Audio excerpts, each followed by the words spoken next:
Terima kasih untuk kesempatan bisa melayani di Cross of Christ Ministry pada sore malam hari ini. Bu Yani, Pak Yanwar, dan tadi Pak Cornelius ya, yang telah memimpin kita di dalam doa kita bersama-sama dalam persekutuan ini. Dan saya juga bersama dengan anak-anak dari Padang mengucapkan selamat Paskah 2023 bagi kita semuanya. Dan kita tahu bahwa Paskah itu adalah terobosan yang terjadi di mana Yesus yang mati, yang ada di kubur, tetapi karena kuasa Tuhan, terobosan Allah terjadi, maka kubur itu pun menjadi kosong ketika murid-murid mencoba untuk menghampiri kubur itu, dan mereka mendapati sebuah realita bahwa ternyata Yesus telah hidup dan Yesus telah bangkit. Nah, kita bersyukur kalau Yesus bangkit, maka kita pun juga harus bangkit. Ketika Yesus menang, kita juga harus menjadi pemenang, bahkan lebih daripada pemenang itu. Yang setuju bisa berikan tepuk tangan yang terbaik bagi nama Tuhan kita. Haleluya, puji nama Tuhan, puji nama Tuhan. Nah, saya hari ini bersama dengan anak-anak yang kita namakan High Point Harmoni Potensi Indonesia. Jadi anak-anak kita ini pernah juga bersama-sama dengan anak-anak Tuhan. Ada lebih kurang 400 anak-anak Tuhan kumpul di sebuah tempat di Senayan, di Sentul City, Sentul International Convention Center, untuk dalam acara namanya Nyanyian Indonesia, di mana ketika itu kita dilibatkan atau terlibat dengan unit kerja Presiden untuk menjewantahkan tentang pentingnya NKRI atau kesatuan bagi Indonesia. Walaupun kita beragam-ragam suku, kaum, dan bahasa, tetapi kita satu dalam satu tubuh yang namanya NKRI. Dan puji Tuhan ketika itu yang hadir itu rata-rata mahasiswa di Jawa Barat, di Jakarta, dan lebih kurang 9.000 mahasiswi bisa kumpul sama-sama di satu tempat, dan kita mencoba menceritakan tentang pentingnya menjaga kesatuan satu dengan yang lainnya. Nah, kita tahu bahwa kubur kosong membuktikan Tuhan hidup, dan nanti anak-anak kita ini akan coba menampilkan tentang nyanyian kubur kosong itu. Kita sekali lagi berikan tepuk tangan yang terbaik bagi nama Tuhan kita. Haleluya, haleluya, haleluya, haleluya.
Yesus namanya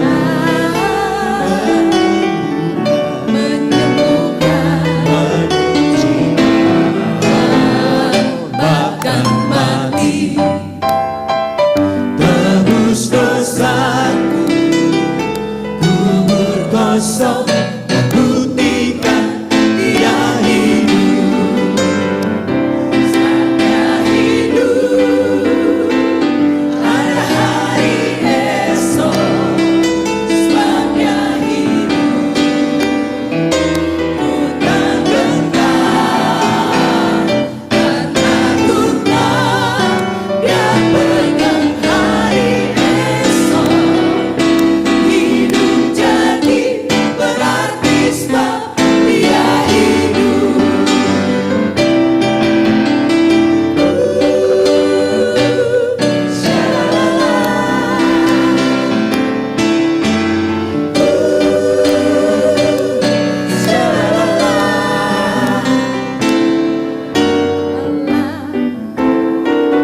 Yesus namanya menyembuhkan, menyucikan, bahkan mati tebus dosaku, kubur kosong membuktikan Dia hidup. Sebabnya hidup, ada hari esok. Sebabnya hidup,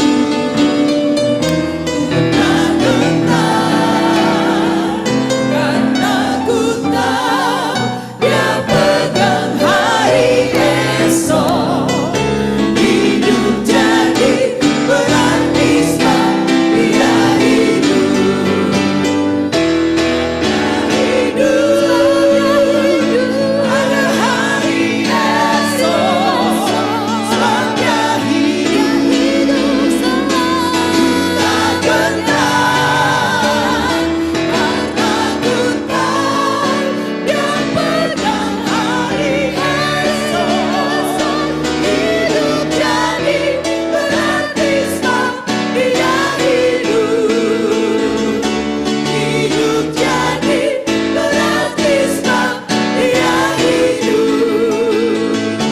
Hidup jadi berarti sebab Dia hidup.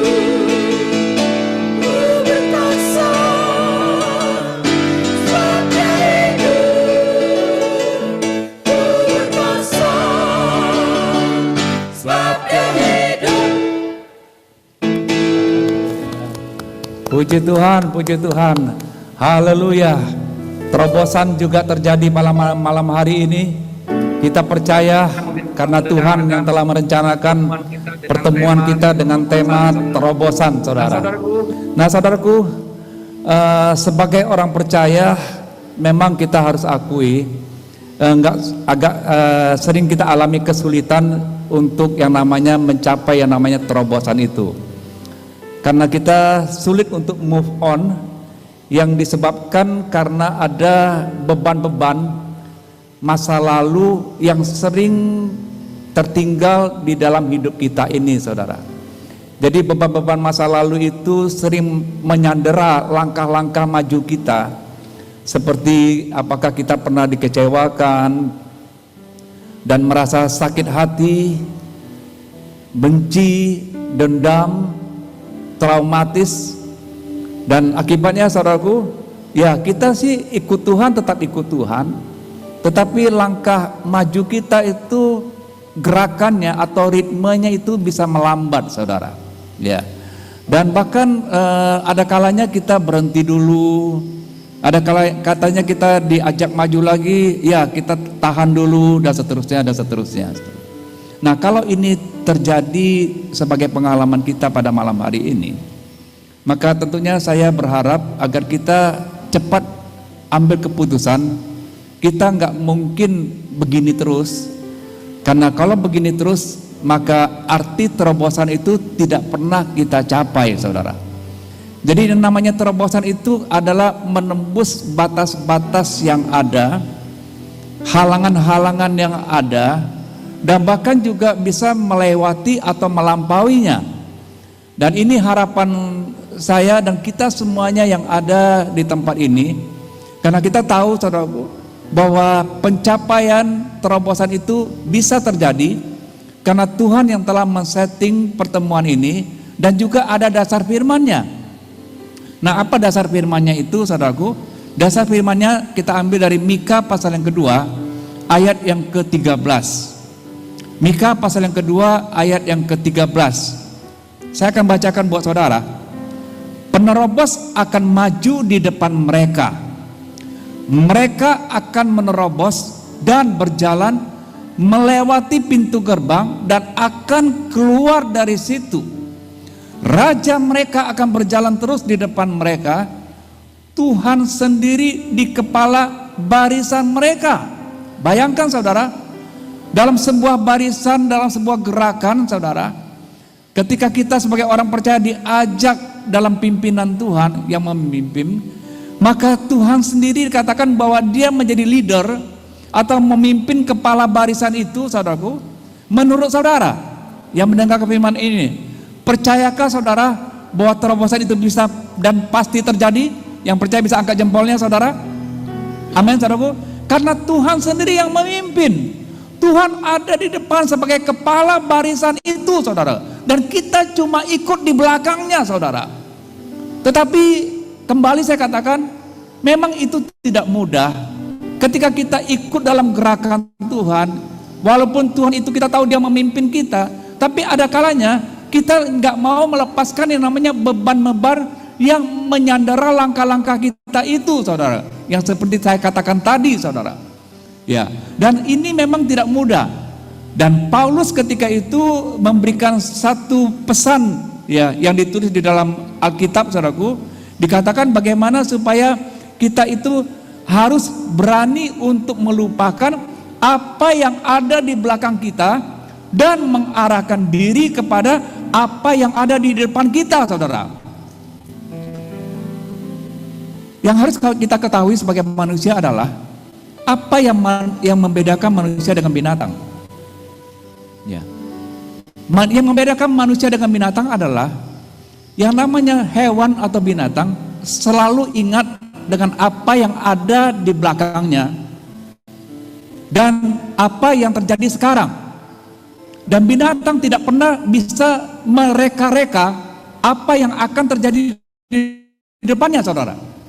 Jadi dia hanya tahu masa lalu dan masa kini. Tetapi kita kan beda, saudara. Kita sebagai manusia ciptaan Tuhan, sebagai orang percaya kepada Tuhan, diberikan pengharapan-pengharapan oleh Tuhan, dan percaya bahwa masa depan kita, hari esok masih ada harapan. Yang percaya bahwa hari esok kita itu lebih baik dari masa lalu kita, berikan tepuk tangan bagi nama Tuhan kita. Haleluya, haleluya, haleluya. Sebab dia hidup, ada hari esok. Katakan, sebab dia hidup, ku tak gentar, karena ku tahu dia pegang hari esok. Hidup jadi berarti sebab dia hidup. Sekali lagi katakan, dia hidup. Sebab dia hidup, ada hari esok. Sebab dia hidup, ku tak gentar, karena ku tahu dia pegang hari esok. Hidup jadi berarti sebab dia hidup. Hidup jadi berarti sebab dia hidup. Sekali lagi katakan, hidup jadi berarti sebab Yesus hidup. Haleluya, saudara. Nah, saudaraku, apa unsur yang membuat kita itu selalu ingat-ingat dengan hal-hal yang tidak baik, yang membuat langkah maju kita itu tertahan? Maka kalau saudara melihat ada musuh yang terbesar yang terjadi di kalangan orang Israel atau orang percaya, namanya Amalek. Jadi suku Amalek ini adalah rival atau musuh bebuyutan bagi bangsa Israel turun temurun, saudara. Ya. Nah, apa kinerja daripada Amalek ini, saudara? Apa bagian yang Amalek ini bisa lakukan bagi orang Israel, dan apa saja yang akan dia buat, saudara? Saya akan bacakan buat saudara dalam Ulangan pasal yang ke-25. Ulangan pasal yang ke-25 ayat yang ke-17. Saya akan bacakan. Ingatlah apa yang dilakukan orang Amalek kepadamu pada waktu perjalananmu keluar dari Mesir, bahwa engkau didatangi mereka di jalan, dan semua orang lemah pada barisan belakangmu dihantam mereka, sedang engkau lelah dan lesu, mereka tidak takut akan Allah, saudara. Bayangkan, saudaraku, tadi kita sudah mendapatkan pesan atau janji Tuhan, Tuhan sebagai kepala barisan, dan kita ikut dalam barisan tersebut, saudaraku. Tetapi memang tidak bisa disangkal bahwa di dalam barisan itu selalu ada saja yang langkahnya ketinggalan di belakang.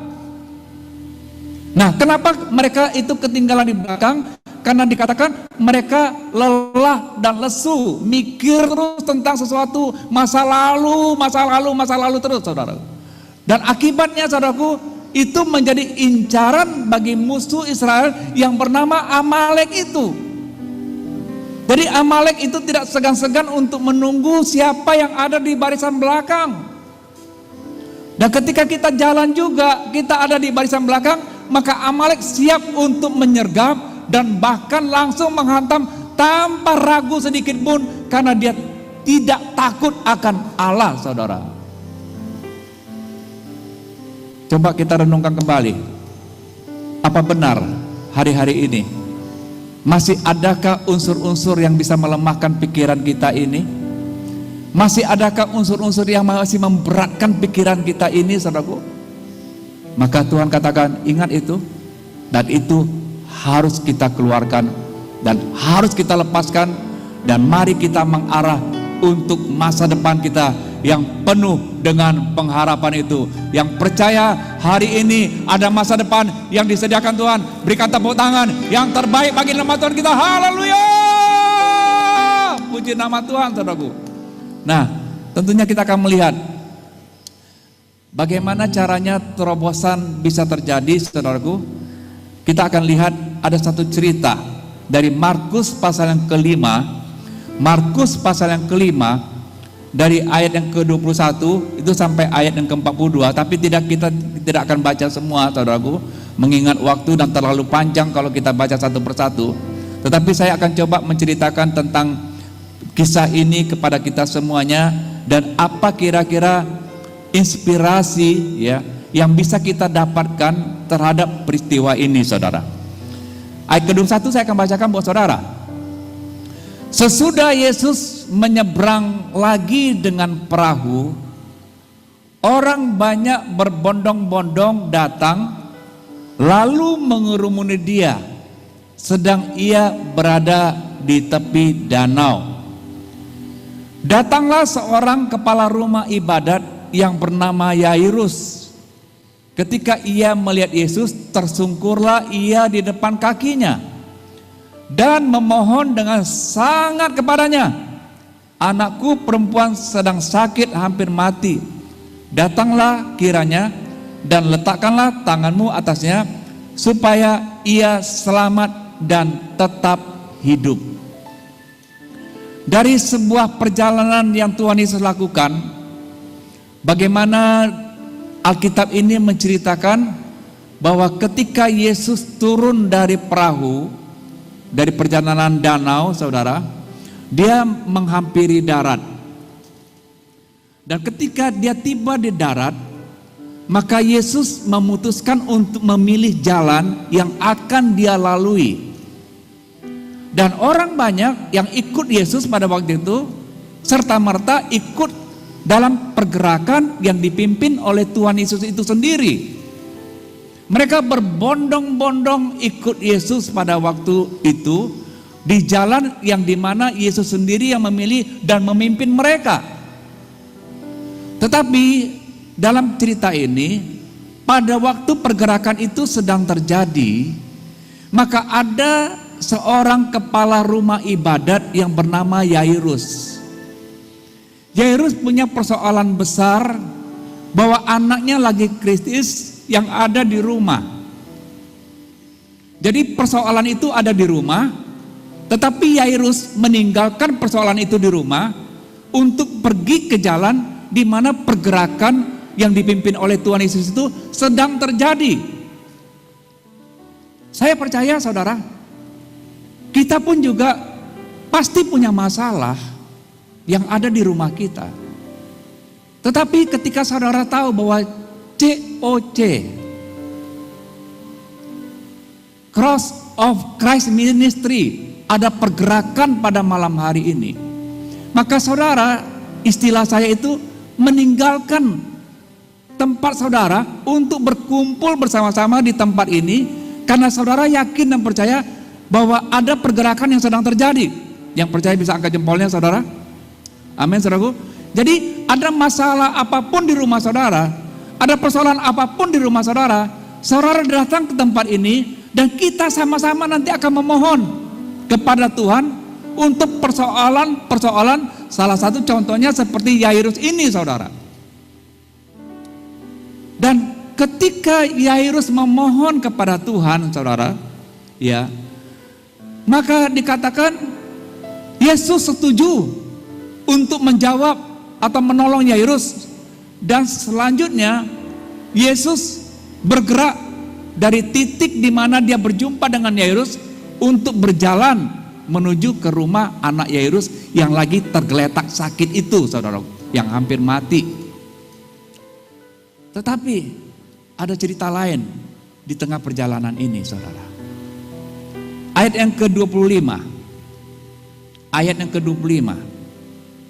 Adalah di situ seorang perempuan yang sudah 12 tahun lamanya menderita pendarahan. Ia telah berulang-ulang diobati oleh berbagai tabib sehingga telah dihabiskannya semua yang ada padanya.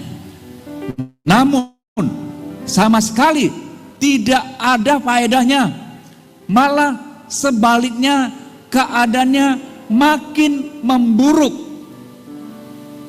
Dia sudah mendengar berita-berita tentang Yesus, maka di tengah-tengah orang banyak itu ia mendekati Yesus dari belakang dan menjamah jubahnya, sebab katanya, asal kujamah saja jubahnya, aku akan sembuh.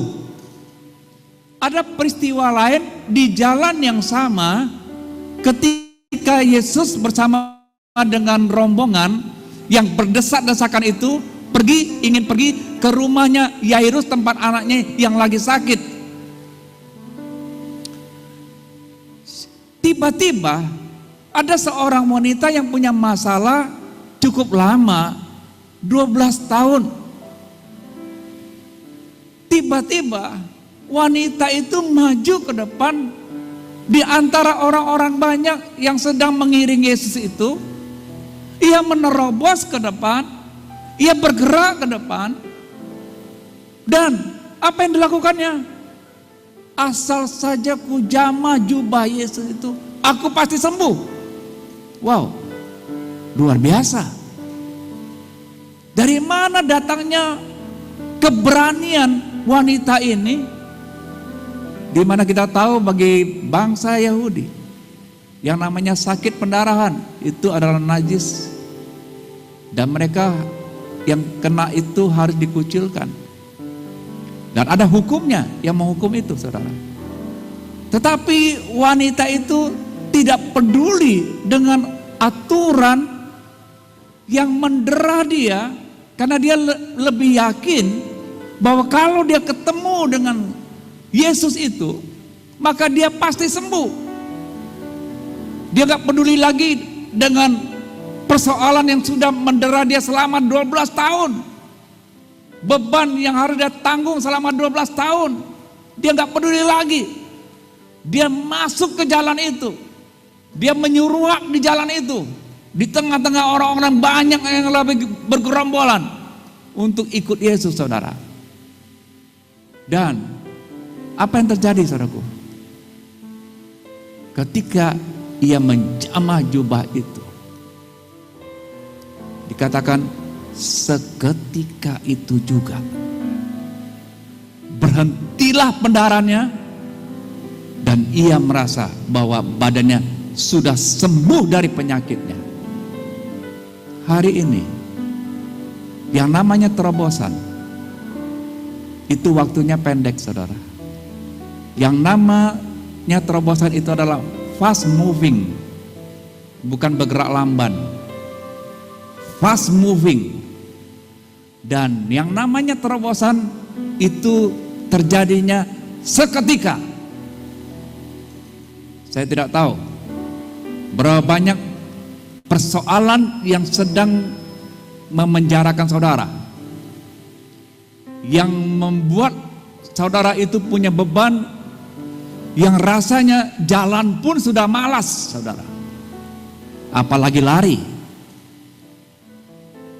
Dan hari ini kabar baiknya, kita minta ini sama Tuhan, bahwa ketika kita ketemu dengan Tuhan yang kita sembah sebagai pemimpin kepala barisan itu, maka kita akan dibebaskan, kita akan dimerdekakan, dan kita pasti disembuhkan oleh Tuhan. Yang percaya berikan tepuk tangan yang terbaik bagi nama Tuhan. Haleluya. Berapa banyak yang percaya? Lambaikan tangannya. Haleluya, puji nama Tuhan, saudaraku. Kuasa-Mu terlebih besar, Tuhanku terlebih besar, tak pernah terlambat janji-Mu ya Tuhan, menolong hidupku. Katakan, kuasa-Mu terlebih besar, Tuhanku terlebih besar, tak pernah terlambat janji-Mu ya Tuhan, pulihkan hidupku. Ku percaya, katakan kepada Tuhan. Ku percaya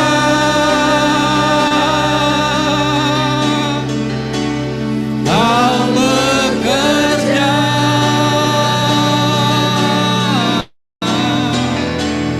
mendatangkan kebaikan di hidupku. Kami percaya Tuhan. Ku percaya, oh, Kau bekerja, mendatangkan kebaikan, mendatangkan kebaikan.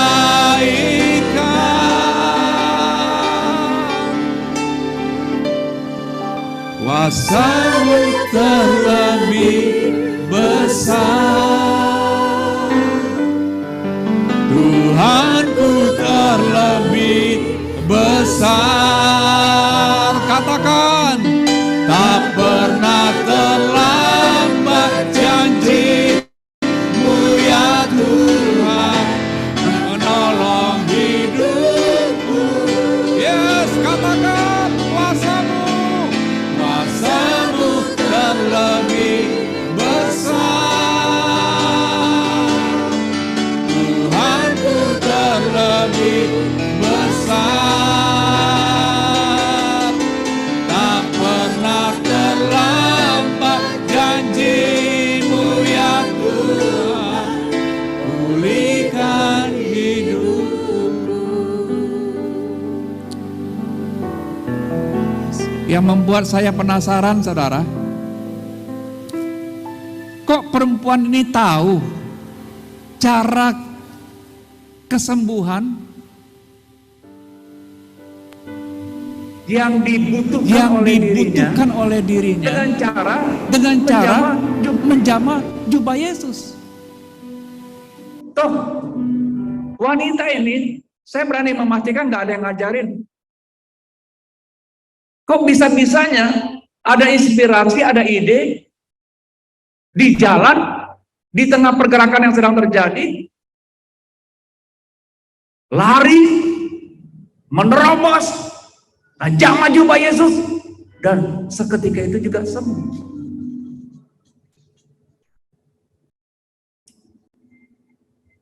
Saya hanya percaya begini, saudara. Pasti Tuhan berbicara di hatinya. Pasti Tuhan mengatakan sesuatu di hatinya, saudara. Dan hari ini pun juga, malam hari ini, saya sedang meminta sama Tuhan. Persoalan-persoalan apa yang sedang saudara alami. Tetapi hanya cukup dengan satu kata yang Tuhan taruh di hati kita, maka persoalan sebesar apapun juga, persoalan yang begitu lama, ketika kita percaya dan mau untuk alami terobosan, maka kuasa itu akan bekerja. Yang percaya bisa angkat jempolnya dua-dua. Amin, saudara, amin. Saya pernah punya pengalaman begini. Saya diundang khotbah di sebuah gereja di Jakarta. Dan gereja itu boleh dikatakan besar. Ya kalau besar gerejanya juga jemaatnya banyak. Dan ketika saya lagi berbicara, saya menceritakan tentang firman Tuhan ini, saudara. Dan ketika itu tiba-tiba terjadi lawatan Tuhan. Sepertinya suasana nggak terkendali lagi, karena bukan altar call, saudara. Tiba-tiba orang berlarian, nggak tahu kemana, ada yang ke samping atau kemana, nggak ngerti. Saya jadi bingung, ini kenapa di gereja ini. Dan ketika itu tiba-tiba Tuhan memberikan pesan kepada saya, anakku, di tempat ini ada yang tengah punya masalah. Engkau cukup berkata, siapapun yang punya masalah tentang ekonomi hari ini, Tuhan hanya berkata di hati saya, cobalah engkau berdamai dengan iparmu. Saya sebagai pendatang berkhotbah di gereja yang saya tidak kenal, apalagi dengan jemaatnya, saudara, tiba-tiba harus menyuarakan ini. Dan selesai khotbah, saudara, ada satu orang anak muda, dia ditemani oleh dua orang temannya, mampiri saya. Dan dia katakan begini, Pastor, bolehkah saya mengajak Pastor untuk makan siang setelah Pastor selesai tugas ini? Oh, begitu ya. Dan dia ketika itu memperkenalkan namanya. Dan saya ketika itu katakan, oke, kalau gitu permit dulu sama koordinator ibadahnya. Karena biasanya koordinator yang menghandle saya untuk acara ini. Oke. Setelah itu kita mau ketemu koordinator dan kita jalan pakai kendaraan dia. Dia ngobrol. Pastor, ketika tadi saya dengar Pastor khotbah, saya lagi punya masalah. Tapi anehnya pastor ngomong begini, kalau kamu mau lepas masalah dari ekonomimu, maka engkau perlu berdamai dengan ipar. Saya jadi lihat, ini orang kok jadi ngerti urusan saya begitu. Dan memang saya lagi susah ini, pastor, karena saya marah sama ipar saya, karena gara-gara dia usaha saya jadi tidak baik. Dan dia cerita tentang sedikit usahanya, sebuah bengkel mobil, dan juga mobil modifikasi, ya, mobil yang rata-rata juga mobil-mobil high end lah, katakanlah demikian. Jadi ketika itu dia katakan saya punya persoalan itu. Jadi saya katakan begini, saya juga tidak tahu Anda siapa, dan kalau Anda memang percaya dengan firman Tuhan ini, lakukan saja, saya katakan. Nah, ketika itu dia ngomong begini, ya tapi berat pastor. Ya saya katakan, terserah, kalau Anda memang berpikir bahwa ini untuk Anda, dan tadi Anda sudah akui, ya. Dan setelah itu dia cerita sedikit. Memang pastor, tadi ketika saya dengar itu, saya nangis pastor, saya jadi malu. Saya jarang nangis. Saya lari ke toilet. Di toilet, saya lihat banyak orang yang sudah juga sama dengan saya, lagi rebutan tisu kita. Ya saya katakan itu pasti karena Tuhan melawat, saya katakan. Iya, cuma nggak enaknya kan ini, suruh berdamai ini, dia begitu. Ya saya katakan silakan aja. Dan setelah itu kita selesai itu berpisah, kita doa sebentar, pulang.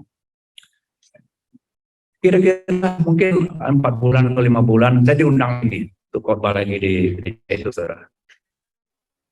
Nah ketika itu, ya, yang pemuda ini, saya lihat lagi wajahnya, dia duduk paling depan. Dan ketika dia selesai khotbah, dia sudah tahu prosedurnya, dia mau ngajak saya untuk ketemu lagi. Dan ketika itu, saya diajak naik mobilnya. Dan ketika kami makan, dia cerita sama saya. Pastor, benar pastor. Saya ketika itu, saya tebal-tebal muka aja. Saya telepon ipar saya katakan, ayo kita ketemu ya. Iparnya kaget. Mungkin agak takut-takut terima teleponnya, saudara. Karena ini kan urusannya sudah panjang soalnya. Dan ketika iparnya itu kaget, benar nih, kok mau ajak makan? Iya, kita ngobrol lah. Iya, dia cerita. Tadi gue dengar ada pendeta tuh khotbah di gereja gue, suruh gue damai sama lu. Ya, apa boleh buat? Gue lagi susah. Ini kan gampang sebetulnya, lebih, tapi kadang-kadang lebih susah damai sama lu daripada urusan yang lain. Ya, tapi akhirnya dia lakukan juga. Damai, mereka terima makan, dan dia cerita. Luar biasa, Pastor. Apa yang terjadi? Di luar dugaan saya. Dalam waktu yang begitu singkat, tiba-tiba persoalan yang begitu banyak tentang ekonomi, tiba-tiba ada solusi yang saya peroleh. Dan bukan itu saja. Dia ajak saya, saudara. Saya pernah diajak untuk melihat bengkelnya yang 400 meter itu, saudara. Dia ajak saya pergi ke sebuah tempat. Sampai senyum-senyum, sampai Pastor perlu lihat ini. Spend waktu ya, saya pengen ajak sebentar aja. Ajak, saya kaget. Satu gedung besar. Wah, ini kenapa? Ya saya sudah pindah di sini sekarang. Hah? Kamu sudah pindah di sini dengan waktu yang singkat itu? Iya. Ini jadi gimana? Ya, kalau ini dulu 400 meter. Sekarang yang saya bisa tempatin ini 1.800 meter. Dan saya tahu bahwa saya dipulihkan dengan cara Tuhan yang luar biasa. Bisakah kita berkata bahwa tangan yang terbaik bagi nama Tuhan kita? Alhamdulillah. Dan saya percaya, malam hari ini, saudara hanya perlu mendengar atau membuka hati saudara. Apa sih yang Tuhan mau sebenarnya? Apa sih yang Tuhan inginkan aku perbuat? Apa sih yang Tuhan ingin aku lakukan pada malam hari ini? Percayalah saudara, Tuhan kita mengerti. Dia jauh lebih mengerti daripada diri kita sendiri terhadap persoalan-persoalan yang tengah kita hadapi. Saudara, hanya buka hati saudara. Belajarlah saudara mendapatkan apa yang Tuhan kehendaki untuk kita perbuat. Maka terobosan itu pasti kita alami pada malam hari ini. Berapa banyak yang mau dipulihkan dengan terobosan dari Tuhan? Bisa angkat tangannya. Allah mengerti, Allah peduli segala persoalan yang kita hadapi, tak akan pernah dibiarkannya bergumul sendiri. Allah mengerti,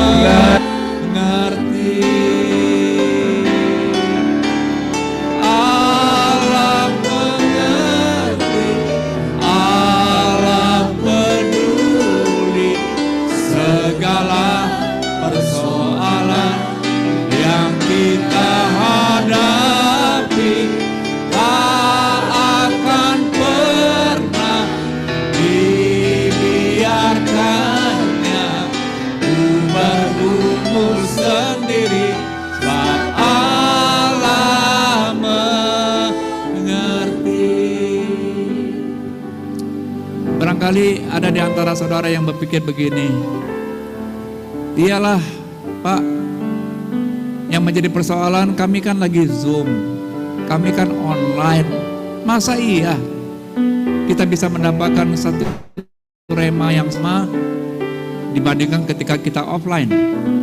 Saya katakan Allah jauh lebih mengerti, jauh lebih paham dengan cara-cara yang Dia kehendaki untuk membuktikan Dia adalah Allah yang omnipresent, Allah yang hidup, yang bisa melakukan apa saja untuk kebutuhan kita yang ada di tempat ini. Yang percaya berikan tepuk tangan yang terbaik bagi nama Tuhan kita. Haleluya, haleluya, haleluya. Dan saya tahu bahwa Tuhan juga hari ini mau bekerja. Tetapi izinkan saudara membangun pengertian dulu kepada saudara, agar saudara semakin yakin dengan apa yang Tuhan bicarakan dalam pergerakan ini, saudara. Dan ketika wanita itu, saudara, menjamah jubah itu, maka ada konfirmasi dari Tuhan sendiri yang mengatakan ada tenaga, ada kuasa yang keluar dari dirinya, saudara.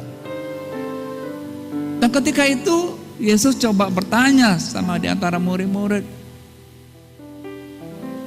siapa yang menjamah jubahku? Dan ketika itu murid-murid yang lain-lain itu bingung, yang ikut Yesus bingung. Orang begini banyak yang berdesak-desakan, mana mengerti kami? Siapa yang menjamah engkau?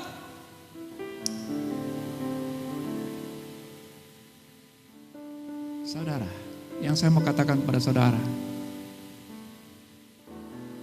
orang banyak ikut Tuhan, orang banyak ada dekat Tuhan, tapi tidak semua orang mau menjamah hati Tuhan. Hanya ikut dalam keramaian, dalam crowded, tetapi sangat jarang yang mau memberanikan diri menjamah hati Tuhan. Saya minta kita pada malam hari ini, di acara, di agenda Cross of Christ Ministry ini, mari, ini adalah sebuah kesempatan yang terbaik bagi kita semua untuk bukan sekedar ikut Tuhan, tetapi meneroboslah untuk menjamah hatinya. Yang siap bisa lambaikan tangan saudara. Amin saudaraku. Meneroboslah untuk menjamah hati Tuhan. Berapa banyak di antara saudara yang mau memperoleh kuasa Tuhan pada malam hari ini? Bisa lambaikan tangannya? Bisa lambaikan tangannya saudaraku? Haleluya, haleluya, haleluya. Mari kita menyembah Tuhan bersama-sama saudara.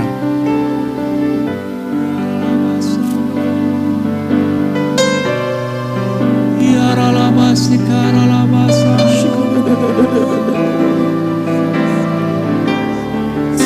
Ya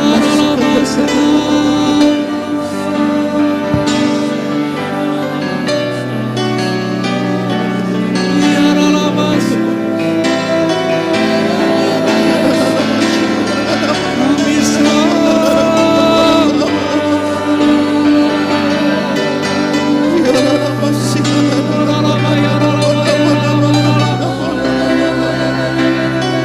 Mari bergerak, mari bergerak, mari bergerak, mari bergerak.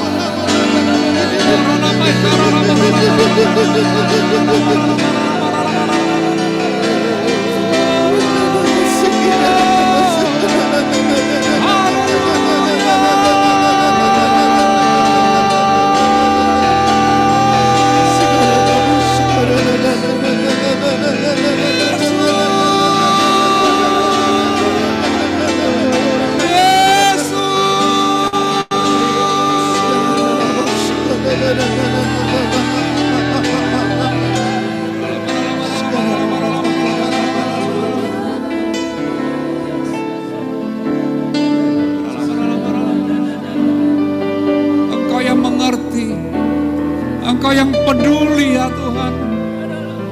Segala persoalan-persoalan kami. Dan Engkau yang tahu untuk menjawabnya.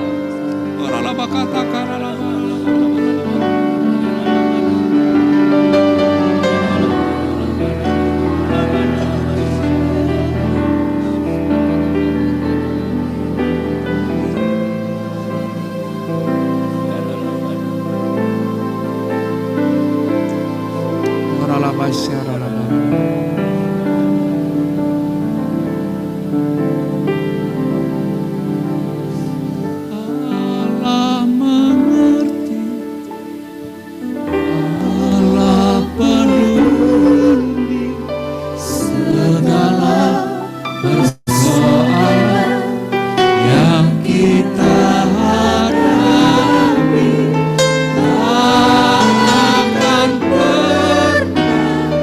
dibiarkannya bergumul sendiri saat Allah mengerti.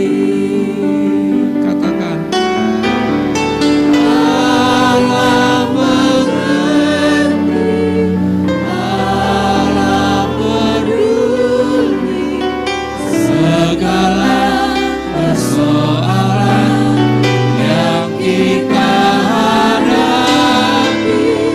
Tak akan pernah dibiarkannya ku bergumul sendiri saat Allah mengerti.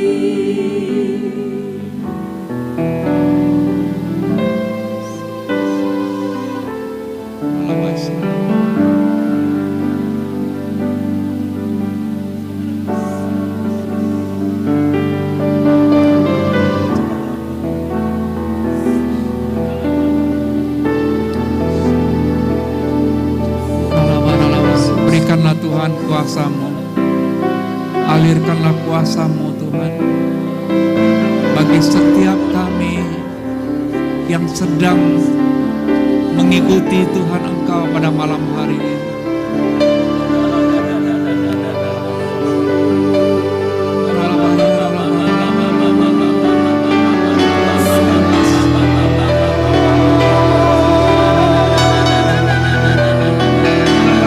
Jangan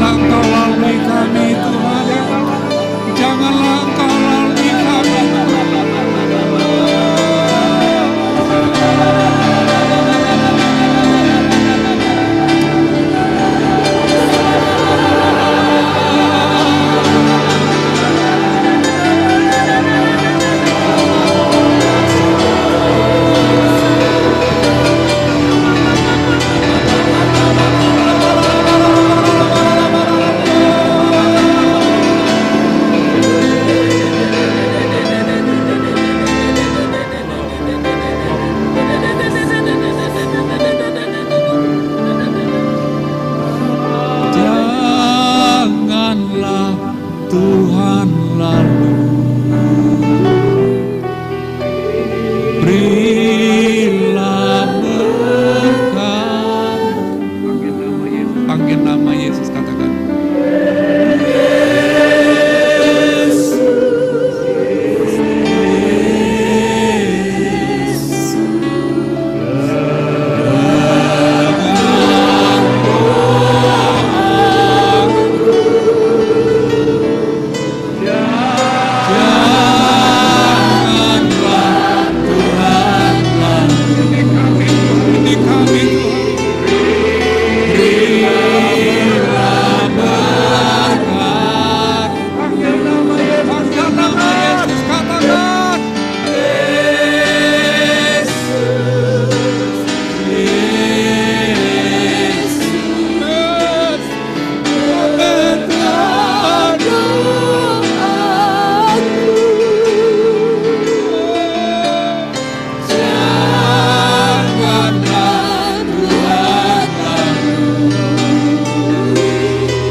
janganlah Tuhan lalui,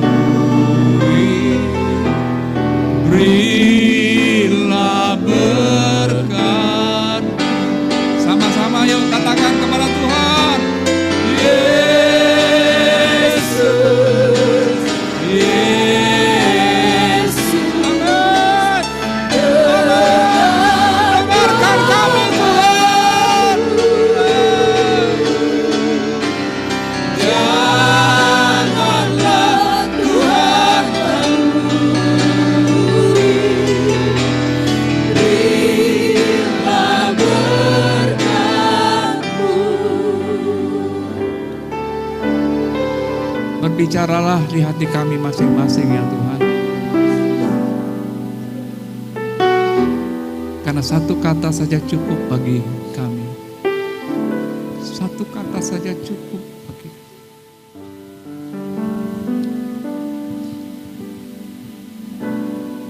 Hamba-Mu terbatas. Bila Tuhan ada kesaksian-kesaksian yang baru yang terjadi atas hidup kami. Karena Tuhan sendiri yang memimpin, yang menerobos segala penghalang, rintangan atau apapun juga. Kami diberikan kesempatan untuk menyaksikan kehebatan Tuhan sebagai hadiah Paskah yang Kau berikan bagi kami semuanya ya. Terima kasih Tuhan. Berkati Tuhan hamba-Mu Ibu Yeni.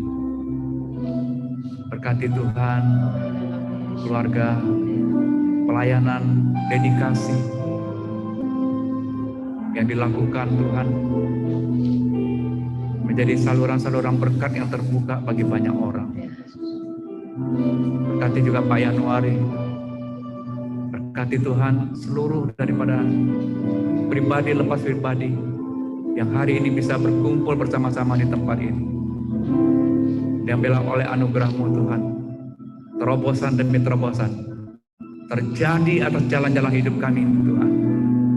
Kami move on. Kami akan bisa melihat gerakan-gerakan yang hebat. Tidak pernah sama lagi dari waktu-waktu yang bisa kami lampaui. Kami bersyukur ya Tuhan pada malam hari ini. Terpujilah nama Tuhan. Di dalam nama Tuhan Yesus kami berdoa dan mengucap syukur. Haleluya. Amin. Puji Tuhan, Ibu Yani, Pak Yanuar, terima kasih untuk kesempatan kami bisa melayani. Mohon maaf karena kami sebentar lagi juga ada pelayanan yang harus kami ikuti.